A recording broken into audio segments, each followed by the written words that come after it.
Shalom, selamat pagi Bapak Ibu Saudaraku yang dikasihi Tuhan. Salam sejahtera buat Bapak Ibu Saudara semua dimanapun berada. Saya mengajak Bapak Ibu Saudara untuk bersaat teduh dan berdoa dalam renungan penuntun kehidupan setiap hari.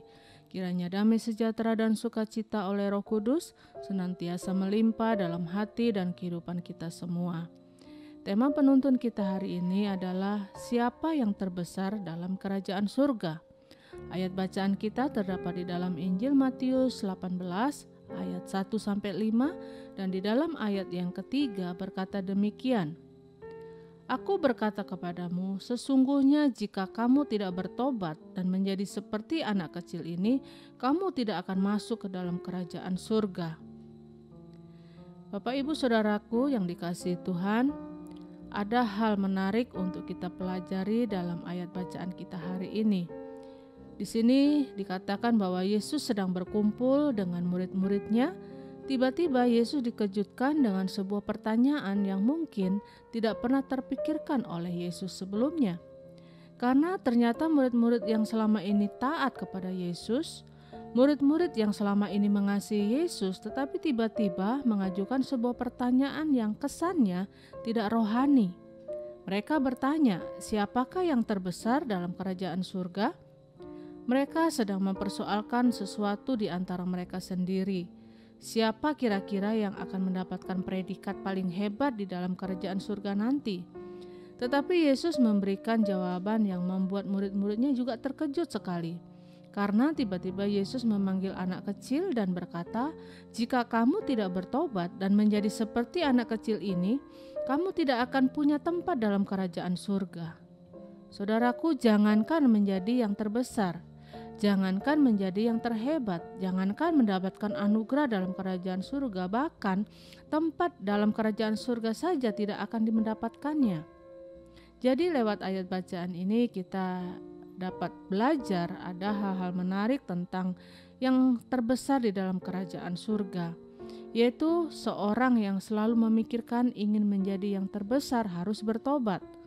Karena ada banyak orang dalam pikirannya selalu ingin menjadi yang terbesar, sehingga jika perlu dia sikut orang lain, dia jatuhkan orang lain, dia rekayasa sesuatu kalau perlu, dan dia bisa menghalalkan segala cara kalau perlu, demi untuk bisa berhasil menjadi yang terbesar.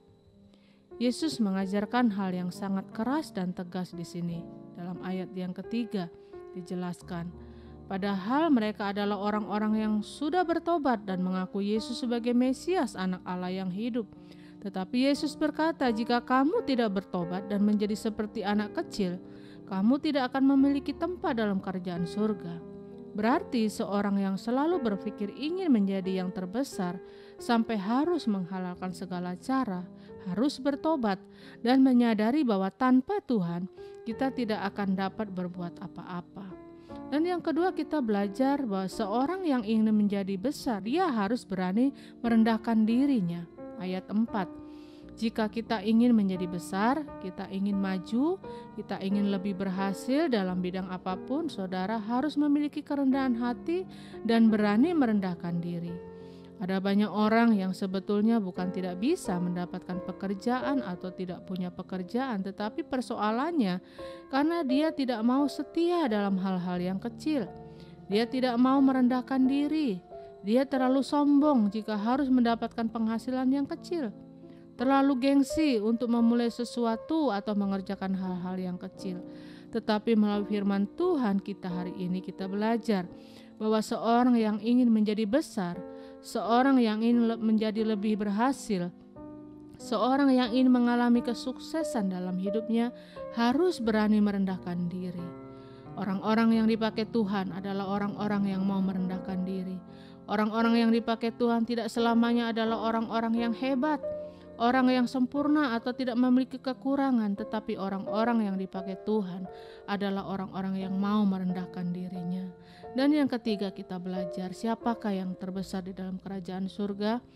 Besar atau berhasilnya seseorang sangat tergantung dengan caranya menyambut Yesus. Kita lihat di dalam ayat yang kelima. Jika seseorang sama sekali tidak memiliki rasa hormat, tidak memiliki rasa takut kepada Yesus, sama sekali tidak memiliki rasa membutuhkan Yesus, maka apapun usaha yang dilakukannya untuk membesarkan dirinya dan mencapai kesuksesan dalam hidupnya akan menjadi sia-sia semuanya.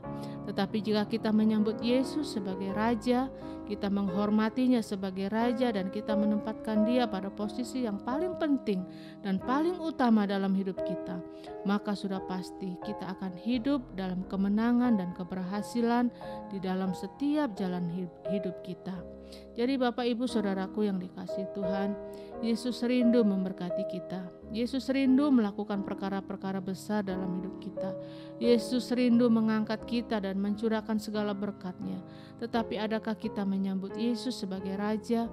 Adakah kita menghormati Dia sebagai Tuhan yang berkuasa atas hidup kita? Dan adakah kita menempatkan Dia pada posisi yang paling utama dalam hidup kita? Jika iya, berarti kita sedang ada di jalan yang benar untuk melihat kemenangan dan menerima segala berkat yang luar biasa. Amin. Mari kita berdoa.